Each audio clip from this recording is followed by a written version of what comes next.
আসসালামু আলাইকুম। আমি পড়তেছি প্রিয় প্রণয়িনী। মেহেরুন্নেছা নুসরাতের থেকে সরে বসতে বসতে বললেন, তো কি হয়েছে তোর? ঈর্ষা করছিস নাকি আমার নাতি গো? নুসরাত ভেংচি কাটল, মুখ বাঁকিয়ে বলল, আমি কেন ঈর্ষা করব তোমার নাতিদের? আমার মনে হয় খেয়ে দে কাজ নাই। এসব ঈর্ষা করার থেকে আরও বড় বড় কাজ আছে আমার। সামান্য ঈর্ষা করে আমি এই নুসরাত আমার টাইম ওয়েস্ট করি না।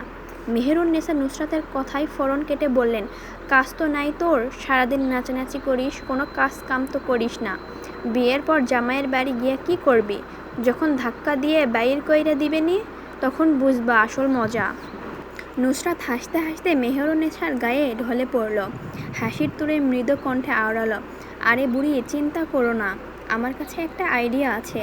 আর কাজ কাম না করলেও জামাইয়ের বাড়ি থেকে বের করে দিতে পারবে না। ভ্রু কুঁচকে জিজ্ঞেস করলেন মেহেরুন্নেছা, কীভাবে? তোমার ছোট নাতিকে বিয়ে করে নেব। কথাটি বলে হা হা করে হাসতে লাগলো নুসরাত। আবারও হাসতে হাসতে মেহেরুনের গায়ে ঢলে পড়ল। মেহেরুন্নেছা বিরক্ত হয়ে নুসরাতকে ঠেলে দূরে সরিয়ে দিলেন। হাত উঁচু করে বললেন, গা ঘেঁষাঘেঁষি করবি না, আরেকবার করলে খুব খারাপ হইব তোর সাথে। মেহেরুন্নেছার কথা পাত্তা দিল না নুসরাত, হেসে উড়িয়ে দিল ম্যাচি তাড়ানোর ভঙ্গিতে। গোসল শেষ করে ইশরাত উপরের তলা থেকে নিচতলায় নামছিল। মেহেরুন্নেছা ইশরাতকে খেয়াল করে বললেন, আমার সোনা নাতিটা আইছে, ওর মতো হইতে পারিস না, সারাদিন শুধু হা হা হি হি করিস। নুসরাত একবার বোনের দিকে তাকালো, তো একবার দাদির দিকে তাকালো। দাদির মুখ খুশি খুশি। নুসরাত তার কারণও জানে এত হাসি কেন মেহেরুন্নেছার মুখে। মেহেরুন্নেছা হাত বাড়িয়ে ইশরাতকে টেনে এনে নিজের পাশে বসালেন। ইশরাতের দিকে ইশারা করে বললেন, ওর মতো কাপড় পরতে পারিস না, সারাদিন বেটা ছেলেদের মতো ঘোরাঘুরি করিস, তোরে বিচ্ছিরি দেখতে লাগে। নুসরাত বোনের কাপড়ের দিকে তাকালো। হালকা রেন রঙের থ্রি পিস পরিধান করছে, সাথে ম্যাচিং রন্না ও সালোয়ার পরেছে। প্রসাধনীয় ছোঁয়া নেই গোলকৃত সাদা মুখটায়। ইশরাতের দিকে অদ্ভুত দৃষ্টিতে কিছুক্ষণ তাকিয়ে থেকে হাঁ করে হেসে উঠল। হাসার সাথে নিজের গায়ে দুই একটা থাপ্পড় মারল। কাউকে থাপ্পড় মেরে মেরে নিজেই জিজ্ঞেস করলো, তোকে দেখতে আসছে নাকি যে এত সুন্দর হয়ে সেজেগুজে ঘুরছিস? আঙুল তুলে ইশরাতকে ভেঙে হা হা করে হাসতে লাগলো। মেহেরুন্নেছা হাত তুলে নুসরাতের বাহুতে আঘাত করলেন। রাগী কণ্ঠে বললেন, এই তুই আমার নাতিটারে নিয়ে হাসছিস কা? চুপ, হাসবি না। হাতে মার খেয়ে মুখ বন্ধ করে নিল নুসরাত, কিন্তু হাসি থামালো না। হাত দ্বারা মুখ ঢেকে মুচকি মুচকি হাসতে লাগলো। এটা তার অভ্যাস। কেউ হাসতে মানা করলে বা সিরিয়াস মোমেন্টে তার হাসি ঠোঁটের নিচে আটকায় না, ঠুস করে বের হয়ে আসে দাঁতের ফাঁক গলে। তাই এবারও তাই হলো। মৃদু শব্দে হি হি করে হেসে উঠল। মেহেরুন্নেছা ভ্রু কুঞ্চিত করে বললেন, দেগা বেজ্জাটার অবস্থা, মার খাইয়াও হাসতেছে। নুসরাত ইশরাতের দিকে হাসি থামিয়ে তাকালো কিছুক্ষণ। দুই বোন চোখাচোখি করে নিয়ে উপর নিচ মাথা নাড়ালো। তারপর আকাশ বাতাস কাঁপিয়ে দুই বোন হা হা করে হাসতে লাগলো। মেহেরুন্নেছা মুখ ফুলিয়ে তাকালেন ইশরাতের দিকে, মিনমিন করে বললে, তুইও? দুপুর 2টায় সৈয়দ বাড়িতে এক এক করে 3টা গাড়ি প্রবেশ করল। পার্কিং এরিয়ায় গাড়ি পার্ক করার পর প্রথম গাড়ি থেকে নামলেন লুৎফা বেগম, ওনার 2 ছেলে মেয়ে। ছোট মেয়ে মম চৌধুরী এবং মেজ ছেলে আশিক চৌধুরী। দ্বিতীয় গাড়ি থেকে নামলেন লুৎফা বেগমের বড় মেয়ে সাজিদা চৌধুরী এবং তার স্বামী শুভ মির্জা এবং ছেলে শুভ্র মির্জা। তৃতীয় গাড়ি থেকে নেমে আসলেন মাহমুদা এবং ওনার স্বামী সরওয়ার। এই দম্পতির কোনো সন্তান নেই। সৈয়দ বাড়ির সবার দরজার সামনে এগিয়ে গেলেন মেহমানদের এগিয়ে নিয়ে আসার জন্য। বাড়ির মেঝকর্ত্রী নাজমিন বেগম, বাড়ির সেজকর্ত্রী ঝর্ণা বেগম এবং বাড়ির ছোট কর্ত্রী রোহিণী বেগম, সাথে ইশরাত, অনিকা, আহান, আরিশা। নাজমিন বেগম চোখ ঘুরালেন সবার দিকে, কাউকে খুঁজলেন বাড়ির মানুষের ভিড়ে, কিন্তু কাঙ্ক্ষিত ব্যক্তিকে হয়তো খুঁজে পেলেন না। তাই না খুঁজে পেয়ে মুখ অসন্তোষ ভাব ছেলে উঠল নাজমিন বেগমের। ইশরাতের কাছে এসে ফিসফিস করে জিজ্ঞেস করলেন, নবাবজাদি কই? ইশরাত মায়ের দিকে শান্ত চোখে তাকিয়ে নম্র কণ্ঠে বলল, রুমে। ছোট করে জবাব দিল, বাড়তি কোনো শব্দ বাই করল না। বাড়তি শব্দ বাই করলে আরও একটা কথা বাড়বে, আর সে এখন বাড়তি কথা বলতে চাচ্ছে না। তাই তার জবাবটুকু মাত্র। নাজমিন বেগম আদেশ দিলেন, যাও ওকে ডেকে নিয়ে আয়। ইশরাত আবার ছোট শব্দে আচ্ছা বলে চলে গেল দোতলায়। নাজমিন বেগমের অপেক্ষা করতে লাগলেন 2 মেয়ে, কিন্তু দুজনের একজনও নিচে আসলো না।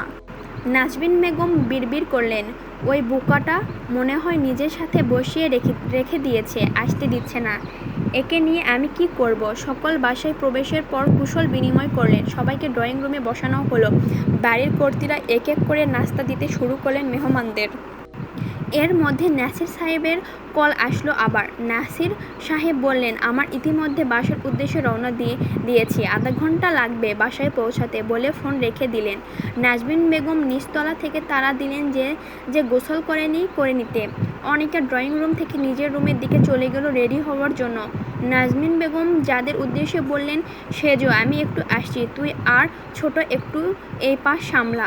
রোহিণী বেগম বলেন, আচ্ছা মেজো আপু, তুমি যাও, আমরা সামলে নিচ্ছি। নাজমিন বেগম দোতলার সবার প্রথমে বেডরুমে গেলেন। গিয়ে খেয়াল করলেন ইশরাত মোবাইলে ফেসবুক স্ক্রল করছে, আর নুসরাত বিছানার নিচের দিকে মাথা দিয়ে বিছানার উপর দিকে পা রেখে শুয়ে আছে, আর কাকের মতো কাকা করে গান গাইছে। জানতো যদি নুসরাত রানী বাঁচবে কতদিন, বানাইতো 5 তলা বিল্ডিং করিয়া রঙিন। নাজমিন বেগম ধমকের স্বরে নুসরাতের গানের মাঝখানে বলে উঠলেন, এই তুই এখনও গোসল করিসনি, যা গোসল করতে। হাত তুলে মারার জন্য এগিয়ে গেলেন বিছানার দিকে নাজমিন বেগম। আরে মা, যাচ্ছি, বলে নুসরাত এক লাফে বিছানা থেকে নেমে বাথরুমের দরজা দিয়ে ভিতরে ঢুকে গেল। তারপর শক্ত হাতে শব্দ করে দরজা লাগিয়ে দিল নাজমিন বেগমের মুখের উপর। ইশরাতের দিকে তাকিয়ে নাজমিন বেগম বললেন, কাপড় চেঞ্জ কর, কাবার থেকে নতুন কাপড় পরে নিবি। ইশরাত শান্ত গলায় কিছুটা বিরোধিতা করে বলল, আম্মা, এটা তো নতুন।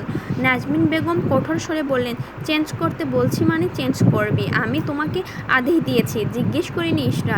ইশরাত হ্যাঁ ভঙ্গিতে মাথা নাড়ালো। সন্তুষ্ট হয়ে নাজমিন বেগমের কিচেনে চলে গেলেন। নাজমিন বেগম চলে যেতেই ওয়াশরুমের দরজা খুলে মাথা বের করলো নুসরাত।